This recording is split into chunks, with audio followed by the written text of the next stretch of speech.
Night சாப்பாடு எல்லாருக்குமே கோதுமை ரொட்டி தான் பண்ணேன். கோதுமை மாவோட ஒரு பெரிய வெங்காயம், கொஞ்சம் உப்பு, வெல்லம் துருவி சேர்த்துக்கிட்டேன். நல்லா மாவை பிசைஞ்சிட்டு தோசைக்கல்ல இந்த மாதிரி ரொட்டி மாதிரி சுட்டு எடுத்தோம்னா ரொம்ப சூப்பராக இருக்கும். இந்த சைடு சிங்கை பாருங்களேன், பாத்திரம் நிறைஞ்சு வலியுதுங்க. எப்படித்தான் இவ்வளோ பாத்திரத்தை நான் விளக்குனேனே தெரியல. இது என்ன பிரமாதம், இதை விட ஸ்பெஷல் ஐட்டம் ஒன்று இருக்குன்ற மாதிரி இந்த சைடு சிங்கை பாருங்கள். இந்தியாவிலேருந்து வரும்போது இவ்வளோ பாத்திரம் கொண்டு வரலையே, எப்படித்தான் நம்ம வீட்டில் இவ்வளோ பாத்திரம் சேர்ந்துச்சுன்னு ஒரே யோசனையோடைய இந்த ரொட்டியை வந்து சோகமாக சுட்டு எடுத்துக்கிட்டு இருந்தேங்க. உட்காந்து தெம்பாக சாப்பிட்டுட்டு இந்த பாத்திரத்தெல்லாம் விளக்க ஆரம்பித்தேன். எனக்கு துணையாக இருந்தது இளையராஜா பாட்டு தாங்க. பாட்டை போட்டுவிட்டு எல்லா பாத்திரத்தையும் விளக்கி முடிச்சிட்டேங்க. இந்த சிங்கை எம்டியாக பார்க்கும்போது என்ன ஒரு ஆனந்தம் தெரியுமா.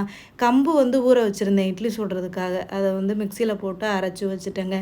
இதோட மெஷர்மெண்ட் என்னன்னு கேட்பீங்க. நாளைக்கு டீட்டெயில்டாக நான் வீடியோ வந்து போடுறேன். இந்த மாவில் இட்லியும் சுடலாம், தோசையும் சுடலாம், ரொம்ப நல்லாயிருக்கும். சரி, நாளைக்கு பார்க்கலாம். எல்லோரும் போய் தூங்குங்க. Bye bye, good night.